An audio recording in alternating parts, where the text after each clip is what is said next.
أعوذ بالله من الشيطان الرجيم. بسم الله الرحمن الرحيم. رب اشرح لي صدري ويسر لي أمري واحلل عقدة من لساني يفقه قولي. رب يسر ولا تعسر وتمم بالخير. اللهم لا سهل إلا ما جعلته سهلا وأنت تجعل الحزن إذا شئت سهلا. اللهم انفعنا بما علمتنا وعلمنا ما ينفعنا وزدنا علما. آمین یا رب العالمین۔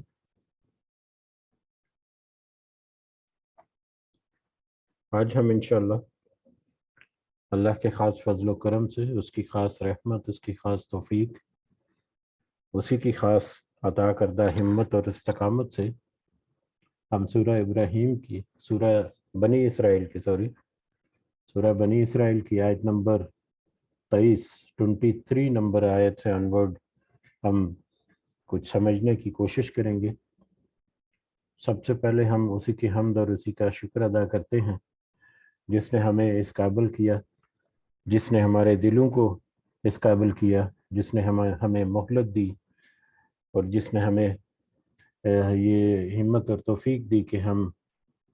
اپنے دن کا آغاز اس کے بابرکت کلام کو سمجھنے کی کوشش سے کریں۔ اللہ تعالیٰ نے ہمیں ان لوگوں میں شمار فرمایا جو اس کے کلام کو سمجھنے کی کوشش کرتے ہیں،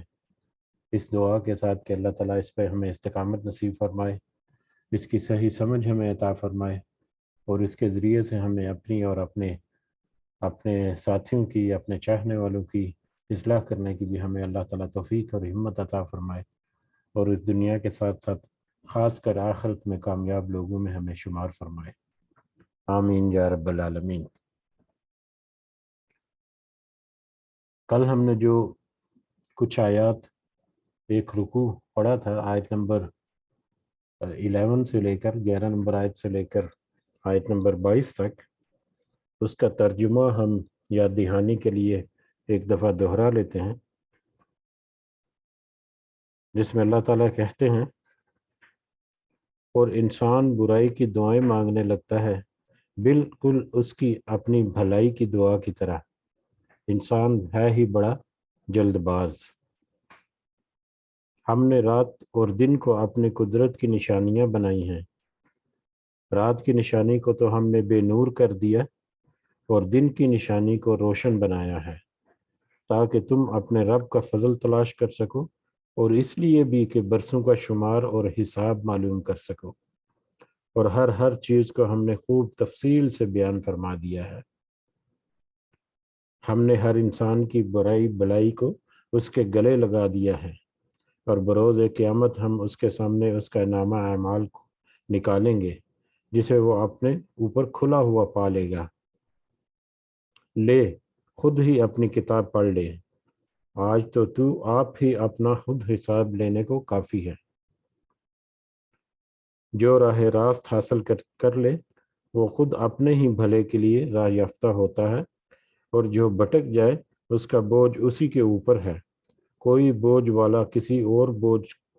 اور کا بوجھ اپنے اوپر نہ لا دے گا،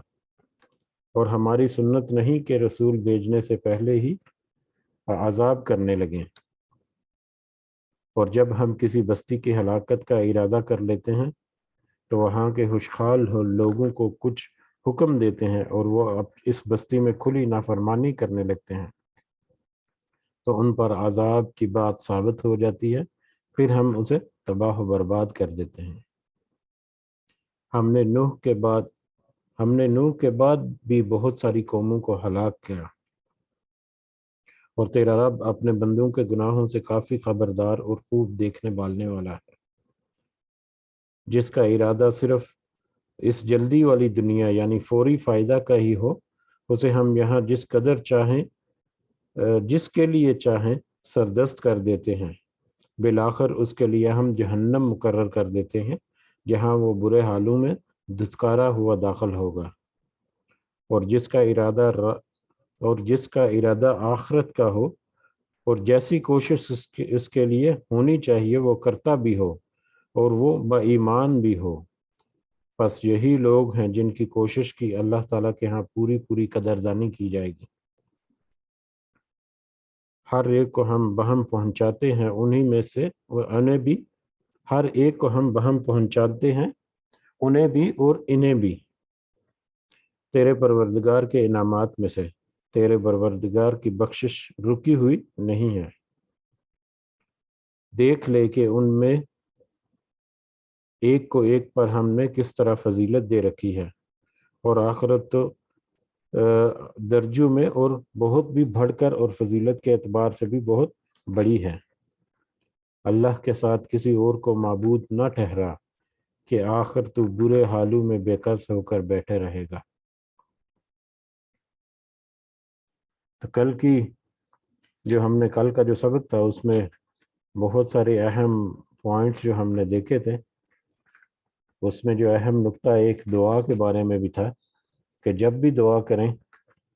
اپنے لیے تو ضرور اس کے ساتھ بھلائی کی بھی دعا کریں،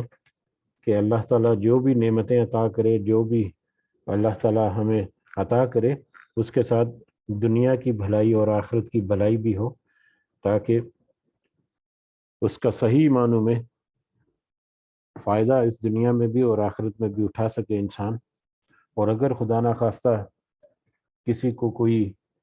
آزمائش آ گئی یا کچھ تنگی یا کچھ مشکل کا وقت آ گیا، تو اس صورت میں بھی بجائے اس کے کہ اپنے صبر کو ختم کر کے کوئی گلے شکوے یا بد دعا والی کوئی ایسی بات کریں،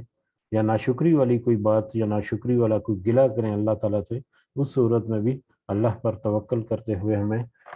اللہ سے بھلائی کی دعا کرنی چاہیے۔ یقیناً اللہ تعالیٰ کی طرف سے اس میں کوئی بہت گہری حکمت ہوتی ہے جو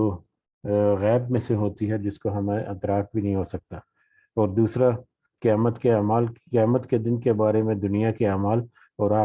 آخر میں آخری آیت جو آیت نمبر 22 تھی، اس میں بہت ہی بڑا اور بہت ہی بنیادی پیغام کہ اگر تو قیامت کے لیے قیامت میں حصہ ڈالنا چاہتے ہو، آخرت میں حصہ ڈالنا چاہتے ہو، اور تم چاہتے ہو کہ کسی بھی طرح سے تم منیمم پاسنگ مارکس لے کر اس کوالیفیکیشن میں، اس امتحان میں داخل ہو جاؤ، تو کم از کم تمہارے لیے یہ لازم ہے کہ تم اللہ کے ساتھ کسی دوسرے کو معبود مت ٹھہراؤ، اللہ کے علاوہ کسی اور کو مت پکارو، اگر تم چاہتے ہو کہ تم اس قیامت کے جو حساب کتاب ہے اس میں داخل ہو۔ اور یقیناً انسان تو نہ صرف یہ چاہتا ہے بلکہ انسان پھر اللہ تعالیٰ کا خاص فضل و کرم بھی چاہتا ہے، جس کے ذریعے پھر وہ جنت کا حقدار ہو۔ تو اس کے لیے تو پھر موحد ہونے کے ساتھ ساتھ، ایمان لے کر آنے کے ساتھ ساتھ، پھر نیک عمل صالح جو ہیں وہ بھی کرنے ہیں، تاکہ پھر وہ آگے والی منزلیں جو ہیں وہ بھی آسان ہو جائیں۔ آج شروع کرتے ہیں آیت نمبر 23 سے آج ہم اپنا سبق۔ اگلے سبق میں، آج کے سبق میں اور اس کے بعد بھی آنے والے کل والے سبق میں بھی ہم انشاءاللہ دیکھیں گے کہ اللہ تعالیٰ نے بندوں کو کچھ احکامات دیے ہیں، کوڈ آف کنڈکٹ یا کوڈ آف لائف، جس کو اپنانا اور جس کے اوپر عمل کرنا انفرادی طور پر ایک انتہائی اہمیت رکھتا ہے، اور جب ہر بندہ یا ہر نفس اس کے اوپر عمل کرے گا تو اجتماعی طور پر بھی امت مسلمہ جو ہے وہ ایک بہت ہی خوبصورت امت کا منظرنامہ پیش کرے گی۔ بہت سادے سے احکامات جو اللہ تعالیٰ کی طرف سے ہیں۔ شروع کرتے ہیں، اعوذ باللہ من الشیطان الرجیم۔ وَقَضَىٰ رَبُّكَ، اور فیصلہ کر دیا آپ کے رب نے،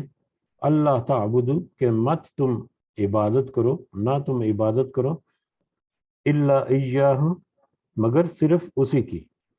اور اللہ تعالیٰ نے یہ فیصلہ کر لیا، اور آپ کے رب نے یہ فیصلہ کر دیا کہ تم اس کے علاوہ، اس کے سوا کسی اور کی عبادت نہ کرو، عبادت کرو، تم صرف عبادت کرو، نہ تم عبادت کرو مگر صرف اسی کی، لا الہ الا اللہ۔ یہ وہی پیغام جو کہ سارے نبیوں، سارے رسولوں کا اور ساری شریعتوں کا سب سے پہلا اور سب سے بنیادی نقطہ رہا ہے، اور وہی بات جس کو ہم نے پچھلی ہی آیت میں ہم نے دیکھا کہ قیامت کی کوالیفیکیشن کے لیے یعنی پری ریکوزٹس ہیں، پری کوالیفیکیشن جو ہے اس میں وہ ہے کہ ایک انسان جو ہے وہ اللہ کے علاوہ کسی اور کی عبادت نہ کرتا ہو. جس نے اسی امتحان یا اسی ایک چیک لسٹ میں ہی جو ناکام ہوا، اس کے لیے قیامت کا آگے اس کے بعد کوئی حصہ نہیں، ما سوائے اس کے کہ وہ جہنم میں جائے گا. استغفر اللہ استغفر اللہ، اللہ تعالی ہمیں ان میں سے نہ کرے. اور جو بھی اس کے معاملات ہوں گے قیامت کے دن، کچھ آرگومنٹس، کچھ سوال جواب یا کچھ کلیریفیکیشنز ہوگی، وہ تو صرف کلیریفیکیشنز کی حد تک ہوگی. اس میں کوئی ایسا حصہ نہیں ہوگا کہ چلو اس کے اوپر تھوڑی سی رحمت یا تھوڑا سا فضل کر کے اللہ تعالیٰ اس کو تھوڑا سا معاف کر دے، یا تھوڑا سا اس کے لیے نرمی برت کر اس کے لیے کوئی راستہ نکال دیں جنت میں جانے کے لیے. ایسا کبھی ممکن ہی نہیں ہوگا. اللہ تعالیٰ نے یہ فیصلہ کر دیا ہے کہ اللہ کے علاوہ، اس کے علاوہ کوئی اور کسی اور کی جو عبادت کرے گا، اس کے لیے یہ ممکن ہی نہیں کہ وہ کسی بھی طور پر جنت کا یا جنت کے کسی بھی درجے کا حقدار ٹھہر سکے. تو یہ اللہ تعالیٰ کا فیصلہ ہے جو اٹل ہے، اور اس میں یقیناً کسی قسم کی کوئی تبدیلی یا اس میں کسی قسم کی کوئی لچک یا کسی قسم کی کوئی نرمی نہیں ہوگی. تو سب سے پہلا اور بنیادی نقطہ یہ فیصلہ کر دیا، جو اللہ تعالیٰ نے فیصلہ کر دیا کہ تم سب عبادت کرو مگر صرف اللہ ہی کی، اس کے علاوہ کسی اور کی نہیں. اور اس کے بعد وَبِالْوَالِدَيْنِ إِحْسَانًا، اور والدین کے ساتھ حسن سلوک کرو. حسن سلوک کرنا، والدین کے ساتھ حسن سلوک کرنے کا بھی اللہ تعالیٰ نے فیصلہ کر دیا. دو چیزوں کا فیصلہ یہاں پر، ایک تو اللہ کے علاوہ کسی اور کی عبادت نہیں کرنی، اور دوسرا والدین کے ساتھ حسن سلوک. والدین کے ساتھ حسن سلوک یہ ایک ایسا ٹاپک ہے جو ہر ایک کو بہت اچھی طرح سے پتہ ہے. اس کے اوپر اگر کوئی بھی کچھ بات کہے تو یقیناً ہم سب کو اس کی اہمیت اور افادیت کا پتہ ہے، لیکن یاد دہانی کے لیے ہمیں یہ ضرور اپنے ذہن میں رکھنا ہے. آگے آنے والی آیات میں یا اسی آیت کے آگے حصے میں کچھ فردر بھی اس کے اوپر بات ہوگی کہ اللہ تعالیٰ نے قرآن مجید میں 4 مقامات پر، 4 مختلف مقامات پر اپنی عبادت کے بعد، اللہ کی عبادت کے بعد والدین کے ساتھ احسان اور والدین کے ساتھ حسن سلوک کا ذکر کیا ہے. اس سے اس نقطے کی اہمیت اور اس کی جو حساسیت ہے اس کا اندازہ ہوتا ہے. ایک انسان جو اس دنیا میں موجود ہے وہ یقیناً اللہ تعالیٰ کی رحمتوں اور اللہ تعالیٰ کی نعمتوں اور اللہ تعالیٰ ہی کی قدرت کے تحت ہے، لیکن مادی اعتبار سے اگر دیکھا جائے یا دنیاوی اعتبار سے، دنیا میں جو نسل چلتی ہے انسان کی، اس کے اعتبار سے دیکھا جائے تو اس کے والدین اس کی زندگی کا، ایک انسان کی زندگی کا اساس ہیں. وہ والدین جس نے ان کو، وہ والدہ جس نے اس کو مطلب پہلے 9 مہینے اپنا خون سینچ کر اس کی پرورش کی، پھر وہ جب اس دنیا میں آیا تو پھر دونوں والدین جو ہیں انہوں نے اس کے لیے دوڑ دھوپ کی، اس کے لیے محنت کی، اس کے لیے اپنے بہت سارے آرام اور سکون جو ہے وہ نچھاور کر دیے اس کے اوپر. اور پھر ایک والدین کی ایک ہی اولاد نہیں، ملٹیپل، یعنی 2 3 4 5 6 8 10 بھی ہوتے ہیں. تو جتنے بچے ہیں یا جتنی اولاد ہے ان سب کے لیے پھر محنت کرنا، دوڑ دھوپ کرنا، راتوں کی نیندیں ختم کر کے بچوں کی پرورش کرنا، الغرض کے بہت ساری باتیں جس کا ایک جگہ پر احاطہ ممکن نہیں، والدین اپنے بچوں کے لیے، اپنی اولاد کے لیے کرتے ہیں. پھر ان کے مستقبل کو سنوارنے کے لیے وہ بہت فکر مند ہوتے ہیں. اچھی تعلیم دلانا، ان کی تربیت میں ان کا بڑا اہم کردار، پھر ان کے فیوچر کے لیے کوئی بندوبست کرنا، ان کے لیے فکر مند رہنا. الغرض یہ کہ انہوں نے وہ اپنی ساری جوانی جو ہے، جو کریم لائف ہے ان کی، وہ اپنی اولاد کی تربیت اور اپنی اولاد کی پرورش اور نگہداشت میں گزار دیتے ہیں. تو والدین کے بے شمار ایسی فضیلتیں ہیں جن کا ایک جگہ پر ذکر کرنا ہمارے لیے ممکن نہیں. یہی وجہ ہے کہ اللہ تعالیٰ نے اپنے ذکر یا اپنی عبادت کے بعد 4 مقامات پر والدین کے ساتھ حسن سلوک کا ذکر کیا. آگے بڑھنے سے پہلے یہاں پر ایک حدیث ہے جس کو ضرور کوٹ کرنا چاہوں گا. یقیناً بہت ساری احادیث اور بہت سارا مواد اس کے اوپر موجود ہے جس سے اس ٹاپک کی یا والدین کے ساتھ احسان کی اور ان کے ساتھ کس طرح سے حسن سلوک اور برتاؤ کرنا ہے، اس کی اہمیت یا اس کے بارے میں مزید ہدایات ملتی ہیں، لیکن ایک حدیث سے ہمیں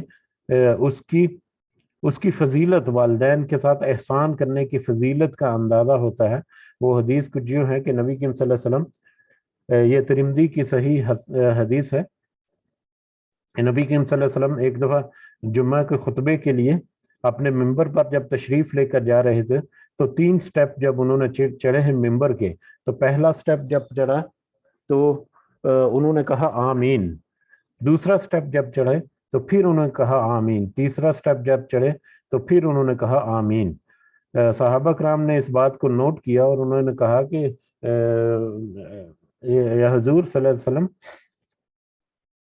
اے ہمارے رسول صلی اللہ علیہ وسلم، آپ نے تو آج ایسا عمل کیا ہے جو پہلے کبھی نہیں کیا۔ تو نبی کریم صلی اللہ علیہ وسلم نے کہا کہ ابھی جبریل آئے تھے علیہ السلام، جبریل جب میں نے پہلی سیڑھی پر قدم رکھا تو جبریل نے کہا تباہ و برباد ہو گیا وہ شخص جس کے سامنے میرا ذکر کیا جائے اور وہ مجھ پر درود نہ بھیجے، یعنی تباہ و برباد ہو گیا وہ شخص جس کے سامنے نبی کریم صلی اللہ علیہ وسلم کا ذکر کیا جائے اور وہ ان کے اوپر درود نہ بھیجے۔ اللہم صلی وسلم علی نبینا محمد۔ پھر جب دوسری سیڑھی پر قدم رکھا تو پہلی سیڑھی پر قدم رکھا تو جبریل نے کہا کہ تباہ و برباد ہو گیا وہ شخص جس کے سامنے میرا ذکر کیا جائے اور وہ مجھ پر درود نہ بھیجے، تو میں نے کہا آمین، نبی کریم صلی اللہ علیہ وسلم نے کہا آمین۔ پھر دوسری سیڑھی پر جب قدم رکھا تو جبریل امین نے کہا کہ برباد ہو گیا وہ شخص جس کو والدین یا والدین میں سے کوئی ایک اس کے بڑھاپے میں ملے لیکن وہ جنت حاصل نہ کر سکا۔ تباہ و برباد ہو گیا وہ شخص جس کو اس کی زندگی میں اس کے والدین بوڑھی حالت میں، والدین دونوں یا دونوں میں سے ایک ملے اور وہ اللہ سے جنت حاصل نہ کر سکے، تو نبی کریم صلی اللہ علیہ وسلم نے اس پر بھی کہا آمین۔ پھر جب تیسری سیڑھی پر قدم رکھا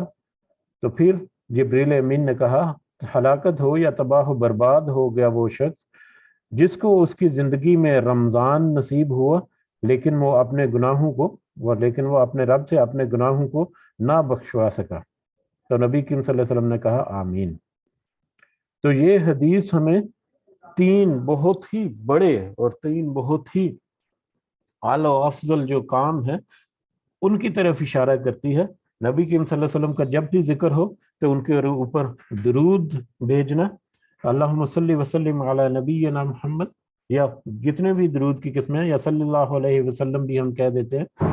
دوسرا، والدین اگر بڑھاپے میں والدین کسی کے پاس ہوں، کسی کو نصیب ہو جائے، تو یہ اللہ تعالیٰ کی کتنی فضیلت کہ اس کے لیے اگر وہ اپنے لیے جنت نہ کما سکے تو دنیا میں وہ تباہ و برباد ہو گیا، اس کے لیے ہلاکت ہے۔ اور پھر تیسرا کہ جس نے اپنی زندگی میں رمضان کو پا لیا اور رمضان کے ختم ہونے سے پہلے اس نے اپنے گناہوں کو نہ بخشوا لیا، تو اس کے لیے بھی ہلاکت کا کہا۔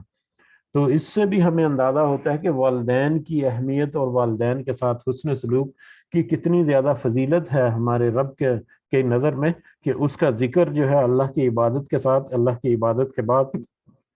4 مقامات پر قرآن مجید میں۔ لیکن یہ بات بھی ہے کہ اس سے پہلے بھی 1-2 جگہ پر جب یہ آیا ہے والدین کے ساتھ احسان یا والدین کے ساتھ حسن سلوک کا، کہ اس کے ساتھ میں ایک کلیریفیکیشن بھی ہے کہ شریعت کے معنی احکامات جب تک کہ وہ اللہ کے احکامات سے ہٹنے کا نہ کہیں، یا جب تک کہ وہ کوئی ایسا حکم نہ دیں جو کہ گناہ کرنے والا ہے، جو کہ اللہ کے کسی کے حکم کی نافرمانی کرنے والا ہے کسی بھی طرح کا، تو وہ کرنے سے گریز کرنا، یا اس کو نہ کرنے کا حکم ہے۔ اس کے علاوہ لیکن اس صورت میں بھی اگر کوئی ایسا حکم دے والدین، جیسا کہ نماز نہ پڑھنے کا کہہ دے، یہ تو ہو ہی نہیں سکتا کہ والدین ایسا کریں، لیکن کبھی کچھ معاملات میں ایسے ہو ہی سکتا ہے بلا وجہ اپنی مطلب طلاق دینے کا کہہ دیں بیوی کو، تو یہ تو ایک خلاف شرعی ہے، یہ تو ایک انسان کا اپنا استحقاق ہے جو اللہ تعالیٰ نے اسے دیا ہے۔ تو ایسے معاملات میں ان کی نافرمانی نہیں، ان کا حکم نہ ماننا جو ہے وہ ضروری ہے، لیکن اس صورت میں بھی حسن سلوک کا رویہ جو ہے وہ رکھنا وہ اس کے لیے ضروری ہے، اس کے اوپر لازم ہے. اس صورت میں بھی وہ ان کے ساتھ سختی یا کوئی ایسا برتاؤ نہیں کر سکتا جو کہ بدسلوکی ہو یا جو کہ کوئی سختی والا کام ہو. بہرحال آگے بڑھتے ہیں. والدین کے ساتھ حسن سلوک کرنے کا بھی اللہ تعالیٰ نے فیصلہ کر لیا، اور نبی کریم صلی اللہ علیہ وسلم کی محبت یقیناً اللہ کی محبت کے بعد ہے، اس کے بعد والدین جو ہے ان کے ساتھ احسان کرنا. اور اس کے بعد پھر اما یبلغن، اگر واقعی وہ پہنچ جائے عندک الکبر، تیرے پاس بڑھاپے کو، اگر واقعی تیرے پاس وہ بڑھاپے کو پہنچ جائے، احدہما او کلاہما، ان دونوں میں سے ایک یا وہ دونوں، اگر وہ دونوں واقعی کوئی بڑھاپے کی عمر میں پہنچ جائے، دونوں میں سے ایک یا دونوں تمہیں ملے اور وہ بڑھاپے کی عمر میں ہو، فلا تقل، تو مت تو کہہ لہما، ان سے، ان دونوں سے، افن، اف. اگر بڑھاپے کی حالت میں وہ دونوں یا دونوں میں سے ایک تمہیں پہنچ جائے یا تمہیں مل جائیں تو تم ان کو اف تک مت کہو. ولا تنہرہما، اور مت تم ڈانٹو ان دونوں کو. وقل لہما قولا کریما، اور تو کہہ ان دونوں سے نرم بات. تم ان کو ڈانٹو مت اور ان دونوں سے نرم بات کرو. بڑھاپے کی عمر میں پہنچ جانا، جب ایک والدین بڑھاپے کی عمر میں کسی کو ملے تو اس صورت میں ان کو اف تک مت کہو، اور نہ ہی ان کو ڈانٹو ڈپٹو، اور نہ ہی، اور ہمیشہ ان سے نرم لہجے میں بات کرو. بڑھاپے میں پہنچنا، بڑھاپا جو ہے وہ اٹ سیلف ایک ایسی بیماری یا ایک ایسی سچویشن ہے جو بہت ہی بڑی آزمائش ہے ایک انسان کے لیے، اس کے اپنے لیے بھی اور اس کے اولاد کے لیے بھی. سورہ پچھلی سورہ میں ہم نے ایک آیت بھی پڑھی تھی، ارذل العمر، ارذل العمر، کہ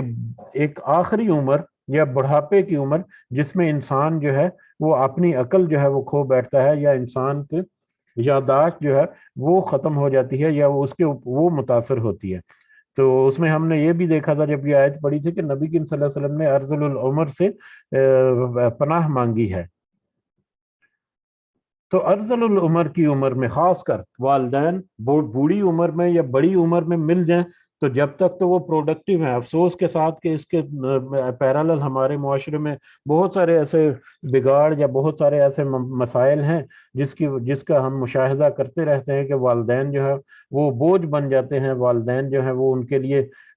رکھنا مشکل ہو جاتا ہے. ایک والدین جو ہے 8-8 10-10 بچوں کو پالتے ہیں، لیکن 10 بچے مل کر والدین جو ہے ان کو رکھنا ان کے لیے ایک بڑی مشکل بن جاتا ہے جب تک کہ وہ پروڈکٹیو ہوں. اگر والدہ جو ہے وہ اچھا گھر کا کام کاج کرتی ہے تو سارے رکھنے کے لیے تیار ہیں، لیکن اگر وہ خدا نہ خواستہ بیمار رہتی ہے یا بڑھاپے کی وجہ سے وہ لاغر اور کمزور ہے، یا والد بھی اسی طرح سے کہ وہ بڑھاپے کی وجہ سے لاغر اور کمزور ہیں، تو مطلب اکثر ہمارے دیکھنے میں آیا تو ان کی اہمیت اور افادیت کو کم کر دیا جاتا ہے، یا ان کے ساتھ متفرق معاملات ہوتے ہیں. ہم یقیناً آپ سب کو مشاہدہ ہوگا ایسا. تو یہ بہت ہی افسوسناک بات ہے کہ بڑھاپے میں، اور خاص کر اس وقت کے بڑھاپے میں جب وہ ایک ایسی عمر کو پہنچ جائے کہ وہ ذہنی جسمانی طور پر بھی کمزور ہو چکے، لاغر ہو چکے، خدا نہ خواستہ کوئی صحت کا مسائل ان کے ساتھ، کوئی بیماری ان کے ساتھ ایسی چپک گئی جس کی وجہ سے ان کی کمزوری اور ان کے بڑھاپے میں اور زیادہ اضافہ ہو گیا. ان کی یادداشت جو ہے وہ کمزور ہو گئی، ختم ہو گئی، یا وہ باتیں جو ہے وہ بڑھاپے کی عمر میں اکثر جو ہے وہ بچوں جیسا بیہیویئر بھی شروع ہو جاتا ہے ایک انسان کا. تو خاص کر ایسی عمر میں جب وہ پہنچ جائیں تو اس صورت میں تو بہت ہی زیادہ ضروری ہے اور بہت زیادہ فضیلت ہے کہ ان کے ساتھ بہت ہی بھلائی والا کام کیا جائے اور ان کو اف تک نہ کہا جائے. یہ بہت ہی سینسیٹیو اور بہت ہی حساس معاملہ ہے، اور بہت ہی افسوس کے ساتھ کہ مغرب کے معاشرے میں جہاں پر اولڈ ایج ہومز وغیرہ بنے ہوئے، وہاں سے پھر ہمارے معاشرے میں بھی ایسے بہت سارے ادارے یا ایسے بہت سارے تنظیمیں جو ہیں وہ کام کر رہی ہیں، اور ویسی تنظیمیں جو بڑی بڑی ہیں. اور جب کسی عید وغیرہ پہ یا کسی ایسے موقع پر کبھی کوئی پروگرامز وغیرہ مطلب آتے ہیں، آپ نے بھی دیکھے ہوں گے، تو جب وہ انٹرویوز لیے جاتے ہیں ایسے لوگوں کے جو ایسے اولڈ ایج ہومز میں رہتے ہیں، تو اچھے کھاتے پیتے گھرانوں کے لوگ، اچھے کھاتے پیتے گھرانوں کے لوگ جو ہیں وہ اپنے والدین کو وہاں پر چھوڑ دیتے ہیں، جو کہ ایک انتہائی افسوسناک بات ہے ایک مسلم معاشرے میں رہتے ہوئے ایک مسلمان کے لیے. اور یہ بھی مغرب زدہ لوگوں کی ایک پیروی کا ایک طریقہ ہے کہ وہ جوانی میں وہ کہتے ہیں کہ جوانی میں تو ہم نے جوانی میں تو انہوں نے عیش و عشرت کر لی، اب ہم جوان ہیں، اب ہماری باری ہے، ہمیں عیش و عشرت گزارنا ہے. ہم اس وجہ سے وہ ان سے چھٹکارا پانے کے لیے اس طرح کے معاملات جو ہیں وہ کرتے ہیں. بلکہ عیدی صاحب اللہ تعالیٰ ان کے اوپر رحمت فرمائے، ان کا بھی ایک انٹرویو آیا تھا کہ ان سے کسی نے سوال کیا کہ آپ نے بہت ساری میتیں، بہت سارے جو افراد ہیں ان کو اپنی ہاتھوں سے آپ نے دفنایا ہوگا، تو کوئی ایسی میت یا کوئی آپ نے دیکھی ہو جس کو دیکھ کر آپ بہت غمگین ہوئے ہوں یا بہت آپ کا دل پسیجا ہو؟ تو انہوں نے کہا ہاں ہمارے ایک میت آئی تھی ایک بزرگ کی، تو وہ کپڑے دیکھنے میں ظاہری اعتبار سے، کپڑوں کے اعتبار سے وہ بہت ہی کھاتے پیتے گھرانے سے لگتے تھے. جب میں نے پوچھا تو مجھے پتا چلا کہ فلاں فلاں علاقے سے ایک گھر ہے، وہاں سے ہمیں یہ ملا ہے. تو وہاں پر جب انہوں نے اپروچ کیا تو وہ گاڑی سے باہر، گاڑی میں اس کے بچے جو ہیں وہ جا رہے تھے، وہ خود بھی، وہ شخص جو ہے وہ گاڑی میں سوار ہو کر جا رہا تھا کہیں، کہ اسی صورت میں اسی وقت ہم وہاں پر پہنچ گئے. اور وہاں پر جا کر اس شخص سے جب رابطہ کیا تو اس کے والد صاحب تھے وہ، تو اس نے والد صاحب کو یعنی کہ عیدی صاحب کو کہا، کچھ پیسے ویسے دیے اور ان سے کہا کہ میری فلائٹ ہے اور میں جا رہا ہوں، تو آپ میرے والد صاحب کو اچھی طرح سے کفنا دفنا کر ان کا انتظام کر دیں. اور ایسے شکریہ ادا کر کے وہ چلا گیا. تو کہتے ہیں عیدی صاحب کہتے ہیں کہ اتنے بڑے گھرانے کا اور اتنے کھاتے پیتے گھرانے کا وہ شخص تھا جس کی میت تھی وہ، تو کہتے ہیں کہ میرے آنسو نہ رک سکے، اور میں نے پھر ان کو خود اپنے ہاتھوں سے کفنایا دفنایا اور سارے جو رسومات تھی وہ ساری ادا کی، اور وہ میت جو ہے وہ کبھی میں بھول نہیں سکتا. تو خدا نہ کرے کہ ایک انسان کی زندگی میں ایک وقت ایسا آئے کہ جب وہ اس کی اپنی اولاد جو ہے اس کو ایک ایسی عمر میں چھوڑ جائے، یا ایسی عمر میں اس سے کنارہ کشی اختیار کر لے کہ وہ دھتکارا ہوا ہو جائے، کہ وہ دنیا میں ہی کچھ معاملات جو ہیں وہ دیکھ لیں. لیکن اس کے لیے یہ بھی ضروری ہے کہ اپنی اولاد کی رہنمائی اور اس کی تربیت جو ہے وہ بھی اس طرح سے کریں کہ ان کو وہ جو بڑھاپے میں جا کر آپ کا سہارا بن سکے.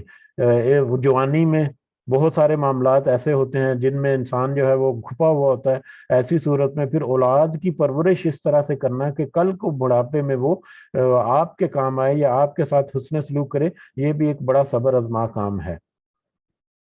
تو اسی لیے دعا بھی کرتے ہیں ہم صبح مجلس میں بھی کہ یا اللہ ہمیں بھی اس قابل بنا کہ ہم اپنے والدین کے لیے صدقہ جاریاں بنیں. اس کا مطلب یہ بھی ہے کہ جو والدین زندہ ہیں ہم دنیا میں بھی ان کی خدمت کر سکیں، اور جو والدین اس دنیا سے چلے گئے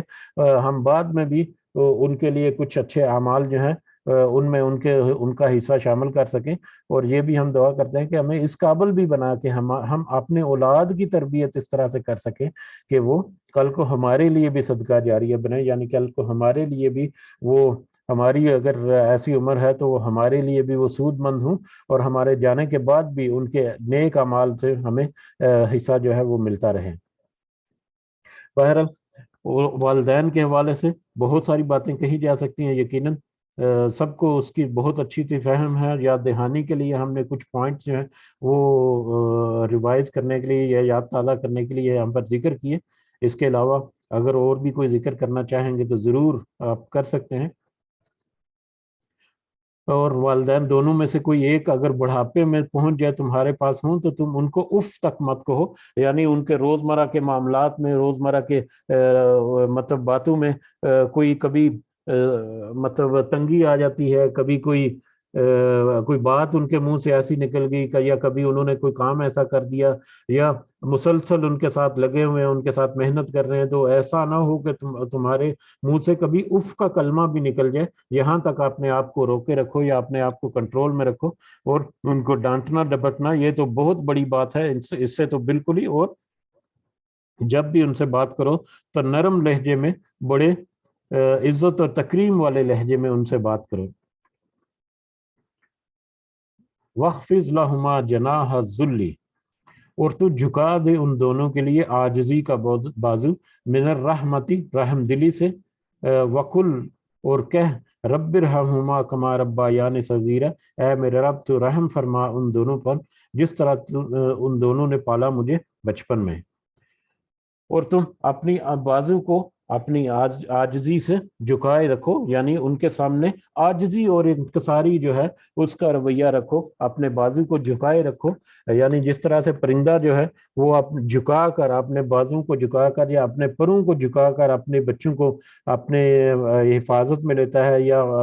مطلب اپنے نیچے کر لیتے ہیں پر، اس طرح سے اپنے جو بازو ہیں ان کو جھکا کر رکھو، یعنی ان کے ساتھ عاجزی اور انکساری کا معاملہ جو ہمیشہ رہو، اور ان کے ساتھ رحم دلی سے برتاؤ کرو، اور جب بھی تم ان کے لیے دعا کرو تو ہمیشہ ان کے لیے دعا کرو رب ارحمہما کما ربیانی صغیرا، کہ اے میرے رب تو ان پر اس طرح سے رحم فرما جس طرح سے ان دونوں نے بچپن میں مجھے پالا۔ اور یقیناً بچپن میں ایک انسان جب وہ لاغر ہوتا ہے، جب وہ ڈیپینڈنٹ ہوتا ہے، فلی ڈیپینڈنٹ ہوتا ہے، ایون کہ وہ کھا پی بھی خود نہیں کر سکتا، اس کے منہ میں نوالا اور دودھ جو ہے وہ بھی اس کے والدین جو ہے وہ ڈالتے ہیں، اور جب وہ تھوڑا سا انڈیپینڈنٹ ہو جاتا ہے تو جیسے پہلے آیا کہ اللہ تعالیٰ نے کہا کہ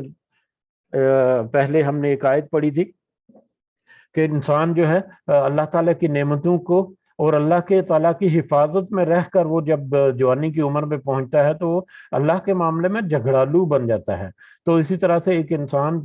مادی اعتبار سے والدین کا ہی رحم و کرم پر ہوتا ہے، جب اس کو خوراک کی ضرورت ہے، جب اس کو سیفٹی اور سیکیورٹی کی ضرورت ہے، ہر طرح کے معاملات میں والدین جو ہیں وہی اس کے اوپر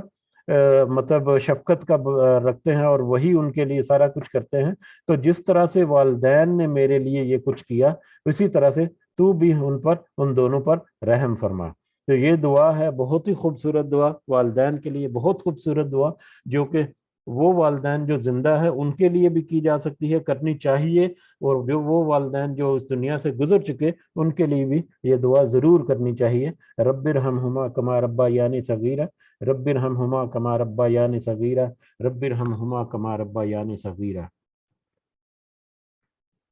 ربکم عالم بما فی نفوسکم، اور تمہارا رب خوب جاننے والا ہے اس کو جو تمہارے دلوں میں ہے۔ ان تکونو، اگر تم سب ہوگے صالحین، نیک بندے یا نیک، فإنہ کان، تو یقیناً وہ ہے للأوابین غفورا، بار بار رجوع کرنے والوں کے لیے بہت بخشنے والا۔ اللہ تعالیٰ تمہارا رب جو ہے وہ خوب جانتا ہے جو کچھ تمہارے دلوں میں ہے۔ اگر تم صحیح معنوں میں نیک کام کرنے والے ہو یا صحیح معنوں میں صالح ہو، نیک ہو، تو پھر اللہ تعالیٰ تو بار بار رجوع کرنے والوں کو خوب بخشنے والا بھی ہے۔ یہ آیت جو ہے، اس آیت کو پچھلی آیت کے تسلسل میں اگر دیکھا جائے تو جب انسان وہ اپنے والدین کی خدمت میں ہوتے ہیں، والدین بوڑھی عمر میں ان کو مل چکے، اور وہ ان کے روزمرہ کے معاملات، ان کے کھانے پینے کے لیے، ان کے صحت کے لیے، ان کی دیکھ بھال کرنے میں جو بھی کام کرتے ہیں، بلکہ بچپن والا معاملہ والدین کا جب ہو جاتا ہے تو ایسی صورت میں تو اور بھی زیادہ ایک جو آزمائش ہے ان کے اوپر ہوتی ہے کہ ان والدین کو بہت اچھے طریقے سے رکھنا، اللہ کے حکم جو ہے پچھلی آیات میں دیکھا اس کے مطابق رکھنا۔ تو ایسی صورت میں کبھی جانے انجانے میں ایک انسان جو ہے اپنی تئیں بہت کوشش بھی کرتا رہتا ہے، لیکن جانے انجانے میں کبھی منہ سے سخت الفاظ نکل گئے، یا کبھی کوئی گستاخی ہو گئی، یا کوئی کھانے پینے میں کوئی اتار چڑھاؤ ہو گیا، یا روزمرہ کے معاملات میں ایسا کبھی ہو جاتا ہے کہ ایک انسان جو ہے اس کی نیت تو ایسا نہیں، اس کے ارادہ یا اس کا کوئی مطلب کوئی رویہ ایسا نہیں، لیکن جانے انجانے میں کبھی ہو گیا وہ مطلب روز کی جھنجھٹوں میں ایسا، تو ایسی صورت میں اللہ تعالیٰ کہتے ہیں کہ وہ خوب جانتا ہے جو کچھ تمہارے دلوں میں۔ اگر خدا نہ خواستہ تم نے ان کے ساتھ کوئی سخت بات کر دی، یا خدا نہ خواستہ اگر کوئی تمہارا رویہ ایسا ہو گیا جبکہ تمہاری نیت ایسی نہیں تھی، تمہارا صحیح معنوں میں عمل ایسا نہیں تھا، تو ایسی صورت میں تو اللہ تعالیٰ تمہارے دلوں کو خوب اچھی طرح سے جانتا ہے۔ یہ اوپر سے اگر تم ظاہر کرو گے کہ ہاں نہیں میری نیت ایسی نہیں تھی یا میں نے ایسا خود سے نہیں کیا، لیکن تمہارا اگر نیت ایسی ہے تو اللہ تعالیٰ اس کو خوب اچھی طرح سے جانتا ہے۔ تو یہ کنڈیشن ہے کہ اگر نیت آپ کی بالکل صحیح ہے، آپ کا ارادہ بالکل صحیح ہے اور اس میں کوئی کھوٹ نہیں ہے، تو اللہ تعالیٰ خوب جاننے والا ہے تمہارے دلوں کو۔ اور ایسی صورت میں پھر اگر تم واقعی نیک اور صالح بندے ہو تو پھر اللہ تعالیٰ تو بار بار رجوع کرنے والوں کو بخشنے والا اور ان کو ان کے گناہوں کو بخشنے والا ہے. یعنی اگر کوئی بھول چوک ایسی ہو بھی جائے تو پھر جو یقیناً جو ایسا انسان ہے جو صحیح معنوں میں اللہ کی احکامات کی پرواہ کرتا ہے اور اس کا خیال رکھنے کی کوشش کرتا ہے، تو جیسے ہی اس کو پتہ چلتا ہے کہ کوئی اس کا عمل اس کی روزمرہ کی زندگی میں جیسے ہی اس کو اندازہ ہوتا ہے یا ادراک ہوتا ہے کہ اس کا عمل یا اس سے کوئی بات ایسی ہوگی یا کوئی کام ایسا ہو گیا جو کہ اللہ کی ناراضگی یا اللہ کے کسی حکم کی خلاف ورزی کا باعث ہے، تو ضرور وہ اسی وقت وہ کھٹک جاتا ہے، ٹھٹک جاتا ہے، اور اسی وقت وہ واپس اللہ کی طرف رجوع کرتا ہے، اسی وقت وہ اللہ سے مغفرت کرتا ہے اور اسی وقت اپنی توبہ کو پیش کرتا ہے. یہ صالح اور نیک بندے کی ایک نشانی بھی ہے. تو اللہ تعالیٰ تو پھر ایسے بندوں کو جو بار بار رجوع کرتے ہیں، بار بار جب بھی ان کے ساتھ کوئی ایسا معاملہ ہوتا ہے تو اللہ کی طرف لوٹتے ہیں اور اللہ تعالیٰ سے رجوع کرتے ہیں، اللہ سے مغفرت طلب کرتے ہیں، تو پھر اللہ تعالیٰ ان کو بہت زیادہ بخشنے والا بھی ہے. یہ پچھلی آیت کے کنٹیکس میں بھی اس کو دیکھا جا سکتا ہے کہ اگر والدین کی خدمت میں کوئی خدا نہ ایسا معاملہ ہو جائے تو جو صحیح معنوں میں نیک اور صالح ہیں اور اللہ کے ساتھ حضور توبہ پیش کرنے والے ہیں، ان کو اللہ تعالیٰ بخش دیتا ہے. اور عام زندگی میں بھی اگر جو بھی اللہ کے پاس بار بار رجوع کرنے والا ہے، بار بار اللہ کی طرف لوٹنے والا ہے ایسے کاموں میں جس کی اس کی نیت نہیں تھی اور نیک عمل کرنے کا وہ ارادہ رکھتا ہے، تو اللہ تعالیٰ اس کی توبہ کو قبول کرنے والے بھی ہیں اور اس کو بخشنے والا بھی ہیں. وَآتِ ذَا الْقُرْبَى، اب اس کے بعد والدین کے بعد وَآتِ ذَا الْقُرْبَى، اور تو دے قرابت والوں کو، تو دے قرابت والے کو یا قریبی جو رشتہ دار ہیں ان کو حق ہو، اس کا حق، قرابت والوں کو ان کا حق دو. والمسکین، اور مسکین کو، وابن السبیل، اور راستے کا بیٹا یا مسافر کو. اس کے بعد پہلا اور دوسرا حکم جو ہے وہ پہلے گزر چکا، اللہ کے علاوہ کسی اور کی عبادت مت کرو اور والدین کے ساتھ حسن سلوک کا. نمبر 3 پہ قربت والوں کو یا قریبی رشتہ دار جو ہیں ان کو ان کا حق دو. یہ مال و دولت کے خرچ کرنے میں سے اس میں زکوٰۃ کا معاملہ بھی آ سکتا ہے، اور زکوٰۃ کے علاوہ جو نفل صدقات وغیرہ ہیں ان کے لیے بھی کہ جو قریبی رشتہ دار ہیں ان کے اوپر ان کا پہلا حق ہے. زکوٰۃ جو ہے وہ تو والدین کے اوپر یا اولاد کے اوپر زکوٰۃ صرف نہیں کی جا سکتی، لیکن اس کے علاوہ جو قریبی رشتہ دار ہیں ان کے اوپر زکوٰۃ یا دوسرا کسی بھی قسم کا صدقہ یا کسی بھی قسم کا جو خرچ کرنا ہے وہ سب. اس کے بعد پہلا حق جو ہے وہ قریبی رشتہ داروں کا ہے. قریبی رشتہ داروں کو اس کا حق ادا کر دو، اس کا حق دو. اب یہ اللہ تعالیٰ کی طرف سے حکم ہے کہ اس کا حق، یعنی کہ اگر تم کسی قریبی رشتہ دار کی مدد کرو گے تو یہ اس کا حق ہے، اس کے اوپر تم احسان نہیں جتا سکتے کہ میں نے احسان کیا تمہارے اوپر. اللہ تعالیٰ نے کہہ دیا کہ یہ اس کا حق ہے کہ اگر کسی میں ہمت اور استطاعت ہے تو اپنے قریبی رشتہ داروں کی مدد کرو یا اس کی خدمت کرو. اسی لیے جذبے کو زیادہ اور زیادہ پرجوش کرنے کے لیے مدد کرنے کے بجائے خدمت کرنا اگر ہم اپنے لیے دوسروں کے لیے استعمال کریں تو اس میں آپ کے جذبے جو ہے اس میں بھی ایک خشوع اور عاجزی آ جاتی ہے کہ کسی کی خدمت کی جاتی ہے اس طرح سے. اور تو اپنے قریبی رشتہ داروں کو بھی دو، اور پھر اس کے بعد قریبی رشتہ داروں کے بعد اس مال کو خرچ کرنا ہے مسکینوں پر. اور مسکین میں غریب غربا بھی آتے ہیں اور وہ سفید پوش لوگ بھی آتے ہیں جو کہ دوسروں کے آگے ہاتھ نہیں پھیلاتے لیکن وہ حقدار ہوتے ہیں. تو وہ سفید پوش لوگ جو ہیں ان کو خود ڈھونڈ کر ان کے سامنے ان کی خدمت کرنا جو ہے وہ ہمارے لیے ضروری ہے. بہت دفعہ یہ موضوعات پہ بات ہو چکی.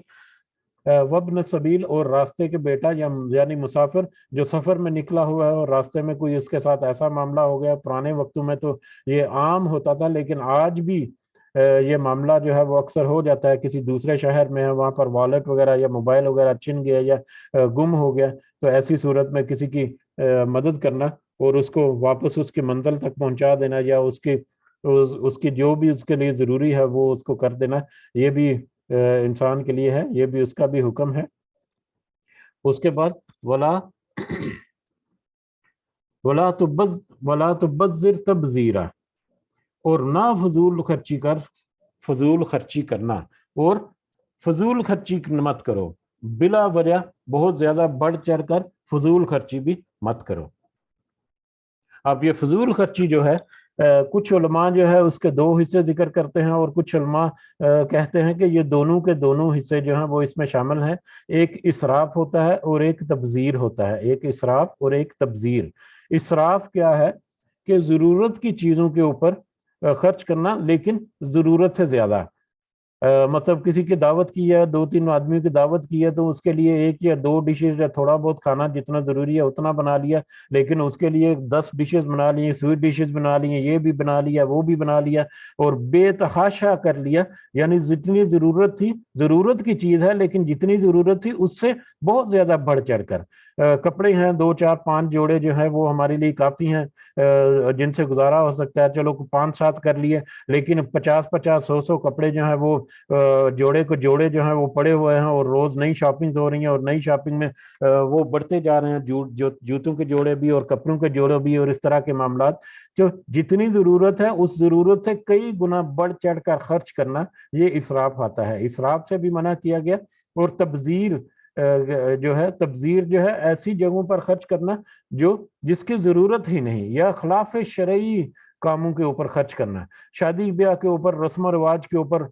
کتنا زیادہ خرچ کیا جاتا ہے، صرف لائٹنگ کے اوپر ہی کئی لاکھ جو ہے وہ خرچ ہو گیا، مطلب نمود و نمائش کے لیے گھروں کے، وہ اس کے اوپر بے تحاشا خرچ کیا جا سکتا ہے۔ یہ بات تو صحیح ہے کہ ایک انسان کی حیثیت جو ہے اس کے لباس اور اس کے روزمرہ کی زندگی میں کچھ جھلک جو ہے وہ نظر آ سکتی ہے، آنی چاہیے، اس میں کوئی قباحت نہیں ہے، لیکن بے جا خرچ کرنا، بے جا فضول، جیسے بڑے بڑے محلوں میں یا گھروں میں جائیں تو وہاں پر پینٹنگ جو ہیں کتنی کئی ہزار نہیں، کئی لاکھوں کی پینٹنگز ملتی ہیں، جن کو لا کر دیواروں کے اوپر سجا دیا جاتا ہے، تو یہ تبذیر میں آ جاتا ہے۔ اس کے علاوہ مطلب سٹفڈ اینیملز ہوتے ہیں، مطلب جانوروں کی کھالوں کے اندر جو بھرے ہوئے، ایک تو وہ پتلا سا بنا کر رکھ دیا شو پیس کے لیے، اور دوسرا اس کے اوپر بھی لاکھوں اور کروڑوں روپے جو ہے ایسی نمود و نمائش کے لیے خرچ کر دیے گئے، جس کی قطعاً کوئی ضرورت نہیں اور نہ ہی کوئی شرعی حیثیت ہے۔ اس کے علاوہ غیر شرعی کاموں کے اوپر خرچ کرنا، ایسی محفلوں کے اوپر جس میں مطلب گناہ کے کام ہیں وہ ہو رہے ہیں، مطلب شراب اور جوا، اس طرح کی محفلیں جو ہیں وہ مطلب ان کا اہتمام کرنا اور ان کے اوپر خرچ کرنا، تو یہ سارا تبذیر میں ہے، جو کہ غیر ضروری اور خلاف شرع جو کام ہے ان کے اوپر خرچ کرنا۔ تو کچھ علماء جو ہے وہ دونوں کو الگ الگ سے کرتے ہیں، لیکن اس بات میں اتفاق ہے کہ یہ تبذیرہ جو ہے اس میں یہ سارے قسم کے خرچ آ جاتے ہیں۔ اسراف بھی آ جاتا ہے، یعنی ضرورت کے مطابق جہاں پر خرچ کرنا چاہیے وہاں پر ضرورت سے زیادہ خرچ کرنا، اور غیر ضروری اور غیر شرعی جو چیزیں ہیں یا کام ہیں ان کے اوپر خرچ کرنا، یہ دونوں اس میں داخل ہیں کہ اس طرح کے فضول خرچی مت کرو کسی بھی طرح سے۔ اور اس بہت ساری مثالیں ہم اپنی زندگی میں یا اپنے معاشرے میں ارد گرد دیکھ سکتے ہیں کہ جہاں پر ایک انسان جو ہے وہ حد سے زیادہ خرچ کرتا ہے، اس سے بھی منع کر دیا گیا۔ اور اس کے بعد ان المبذرین، بے شک سب فضول خرچی کرنے والے، کانو، یہ بہت ہی سخت اور بہت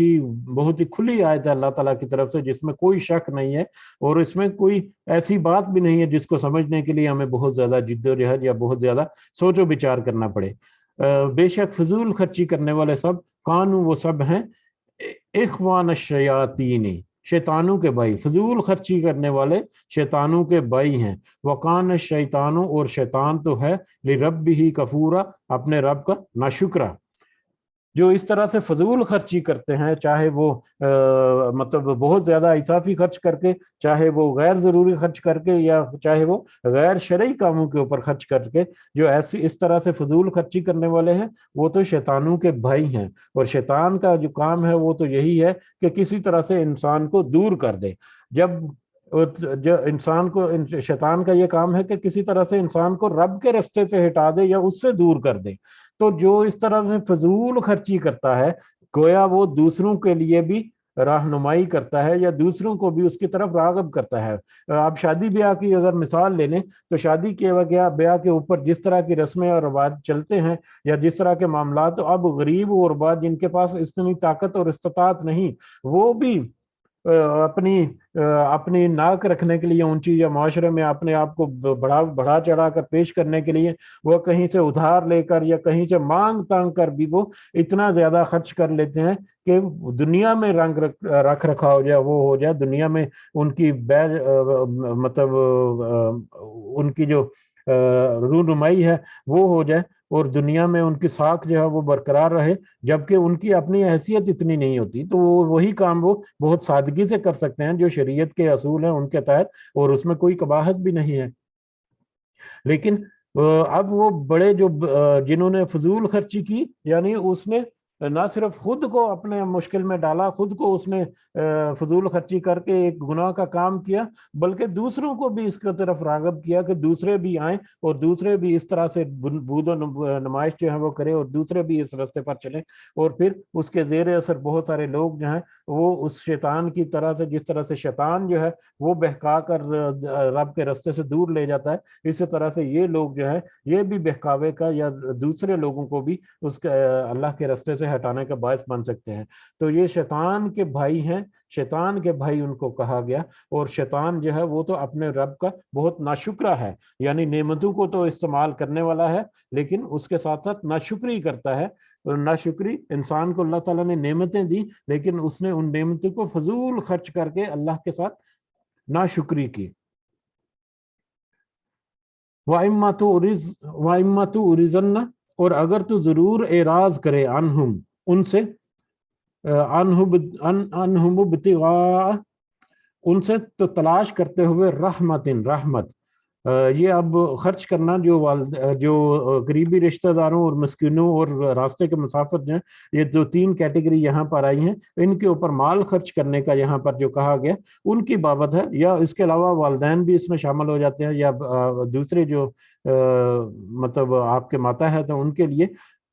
خاص کر یہ تین کیٹیگریز جو ہیں وہ ان کی طرف یہ اشارہ ہے کہ اگر تو اعراض کرے ان سے تلاش کرتے ہوئے رحمت من ربک، اپنے رب کی طرف سے، ترجوہا،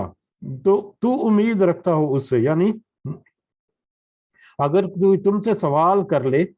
تم سے کوئی کہہ لیں کہ کچھ پیسہ اگر کسی نے کسی مدد مانگ لی، لیکن آپ کے اپنے حالات ایسے ہیں کہ آپ تو خود اللہ سے اس کی امید رکھتے ہیں، یعنی جو چیز جو دوسرا کوئی مانگ رہا ہے آپ تو خود اللہ سے اس کی امید لگائے بیٹھے ہیں۔ عام طور پہ یہ رزق کے معاملے میں، دولت کے معاملے میں یا پیسے کے معاملے میں کہہ لیں کہ کسی نے آپ سے تقاضا کیا کہ مجھے اتنی مدد کی ضرورت ہے، جبکہ آپ اس وقت خود جو ہیں کسی وجہ سے کسی مشکل میں ہیں، یا آپ کے پاس خود اتنے وسائل نہیں، آپ تو خود اللہ سے امید لگائے بیٹھے ہیں، تو ایسی صورت میں تو آپ کیسے مدد کر سکتے ہیں؟ ایسی سب صورت ہو کہ جب تو آپ خود، جب کہ انسان جو ہے وہ خود اللہ سے امید لگائے بیٹھا ہے کسی چیز کی، اور اسی چیز کا تقاضا کوئی دوسرا کر لے اور وہ اس کے اعراض کرنا چاہے، اعراض کرے یا اس کو وہ انکار کرنا چاہے، تو پھر اس صورت میں فَقُلْ لَهُمْ، تو کہہ ان سے، قَوْلًا مَيْسُورًا، آسان بات یا نرم بات۔ تو ایسی صورت میں بھی نرم بات کہو، یعنی اگر تمہیں انکار کرنا ہے، اگر تمہارے وسائل یا تمہاری ہمت یا تم میں اتنی استطاعت طاقت نہیں کہ تم اس کی مدد کر سکو، تو پھر ایسی صورت میں بھی وہ انکار کرنا ہے، مگر وہ انکار بھی آسان اور نرم الفاظ میں، ایسا نہیں کہ دھتکار دیا، یا ایسا نہیں کہ سخت الفاظ جو ہیں وہ ادا کر دیے کہ جو مطلب جان چھڑانے کے لیے اس سے سختی سے بات کر لی، ایسا بھی نہیں، بلکہ اگر کوئی سوال کرے تو اگر اس کا انکار بھی کرنا ہے تو بہت ہی نرم دلی سے اور بہت ہی پیار کے ساتھ، آسان سی نرم زبان میں۔ اور یہ کبھی کبھی ہمارے لیے ایک آزمائش کا باعث بھی ہو جاتا ہے، کیونکہ اکثر اوقات یہ مانگنے والے جو ہیں وہ چپک جاتے ہیں، اور ایسا چپک کر مانگتے ہیں کہ انسان جو ہے وہ اس کی مطلب طبیعت میں سختی آ جاتی ہے، زچ آ جاتا ہے۔ ایسے میں اپنے آپ کو قابو میں رکھنا اور اپنے آپ کو کنٹرول میں رکھنا یہ بھی بہت ضروری ہے جہاں تک ممکن ہو، کیونکہ مطلب یہاں پر بہت دفعہ ایسا ایکسپیرینس جو کہتے ہیں اتنا چپک جاتے ہیں کہ وہ